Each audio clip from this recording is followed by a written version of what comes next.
TLP और दूसरे मौलवी इस बात से इतना डरते क्यों हैं?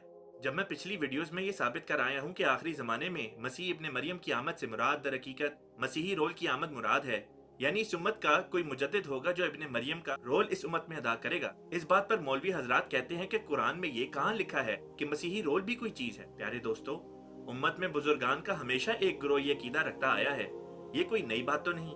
सूरह तहरीम के आखिरी रुकू में अल्लाह ताला कुफार की मिसाल दो औरतों की मानिंद बयान करता है और फिर मोमिनों की मिसाल भी दो औरतों से देता है।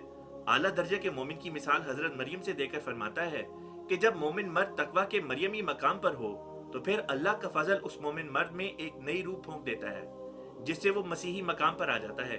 इस आयत में अल्लाह ताला ने मुजक्कर का सीगा इस्तेमाल करके बता दिया कि यहाँ मोमिन मर्द ही मुराद है, ना कि सैयदा मरियम अलैहिस्सलाम। सैयदा मरियम का जिक्र तो सूरतुल अंबिया आयत नंबर 92 में आया है, जहाँ सीगा मुअन्नस का रखा गया है।